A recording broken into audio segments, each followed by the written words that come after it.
ini dengan lebih jelas. Ya, untuk beliau saya persilakan. Assalamualaikum warahmatullahi wabarakatuh. Bismillahirrahmanirrahim. Innal hamdalillah nahmaduhu wa nasta'inuhu wa nastaghfiruh wa na'udzu billahi min sururi anfusina wa sayyiati a'malina. May yahdihillahu fala mudilla lahu wa may yudlil fala hadiya lahu. Wa ashhadu an la ilaha illallah wahdahu la syarika lah wa ashhadu anna Muhammadan 'abduhu wa rasuluh. Ya ayyuhalladzina amanu taqullaha haqqa tuqatih wa la tamutunna illa wa antum muslimun. Ya ayyuhan nasu ittaqu rabbakumul ladzi khalaqakum min nafsin wahidah wa khalaqa minha zawjaha وبث منهما رجالا كثيرا ونساء واتقوا الله الذي تساءلون به والأرحام إن الله كان عليكم رقيبا يا أيها الذين آمنوا اتقوا الله وقولوا قولا سديدا يصلح لكم أعمالكم ويغفر لكم ذنوبكم ومن يطع الله ورسوله فقد فاز فوزا عظيما أما بعد فإن أصدق الحديث كتاب الله عز وجل وأحسن الهدي هدي محمد صلى الله عليه وسلم وشر الأمور محدثاتها فإن كل محدثة بدعة وكل بدعة ضلالة وكل ضلالة في النار. أيها الأحباء, Sahibul Fadilah Bapak Usman, Asatizil Fudala wa Ikhwanil Kiram, alhamdulillah, kesyukuran kepada Allah Subhanahu wa ta'ala kerana saya diberi ruang untuk menyampaikan ucapan kepada antum sekalian. Apa yang diperbincangkan oleh asatizah kita tidak lari dari apa yang telah dijelaskan oleh Rasulullah SAW dalam sabdanya, Sataftarik ummati ala 73 firqah kulluha finnar illa al-jama'ah. Akan berpecah umatku kepada 73 pecahan, semua akan ke neraka kecuali al-jama'ah.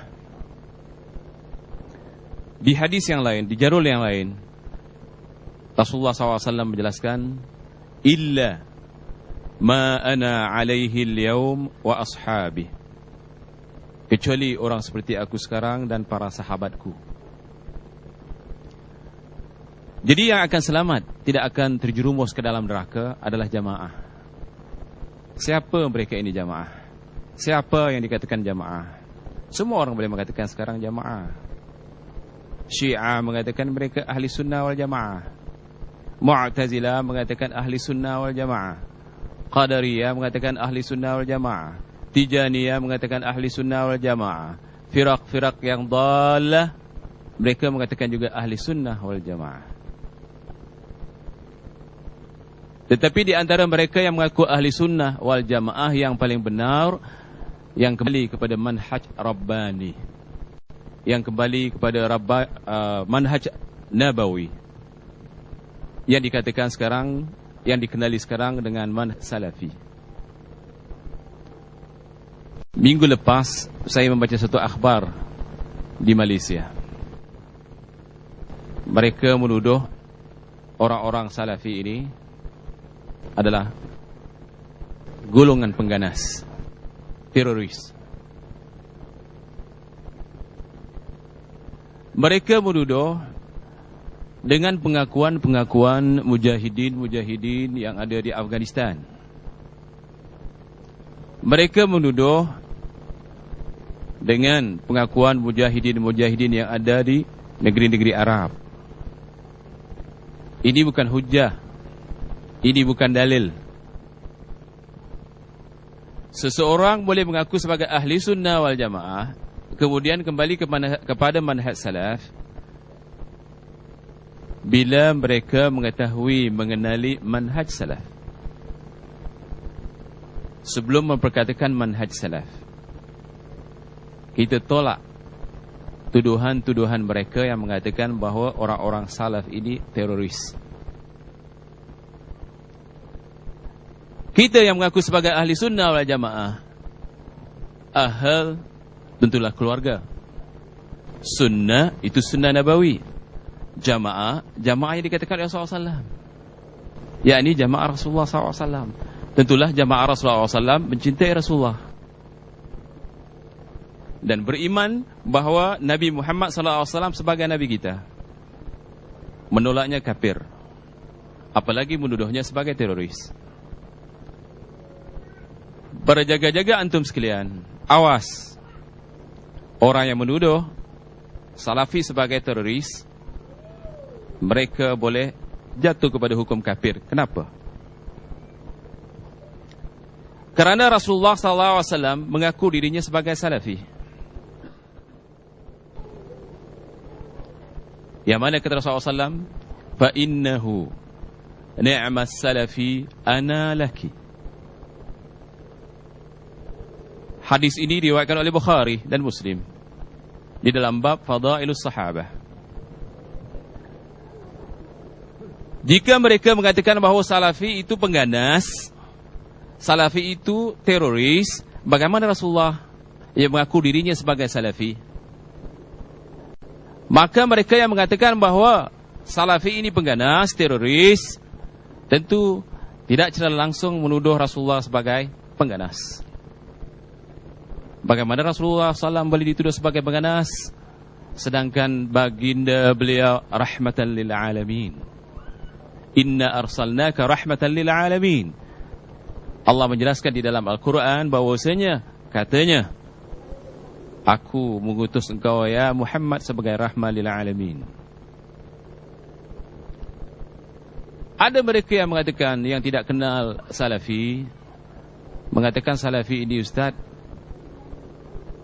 kalimahnya bid'ah. Gerakan Salafi ini gerakan mubtadi', minal mubtadi'in. Mungkin mereka tidak pernah kenal, tidak pernah dengar kalimah Salafi.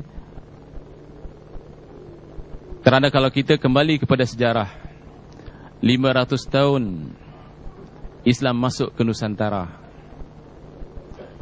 pembawanya, kebanyakan mereka yang membawa Islam ini golongan Sufiyun atau Sufiyin.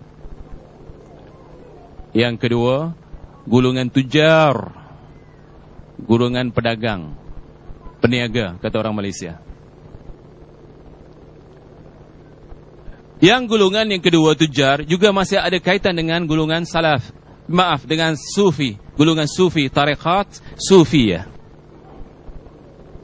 Kalau kita teliti dari dulu sampai sekarang, kitab-kitab, tulisan-tulisan, buku-buku yang ditulis oleh orang-orang sufiin atau sufiyu, itu tidak senang dengan orang-orang salaf.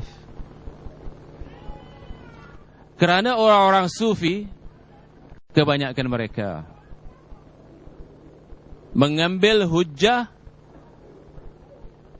yang penting dinamakan hadis.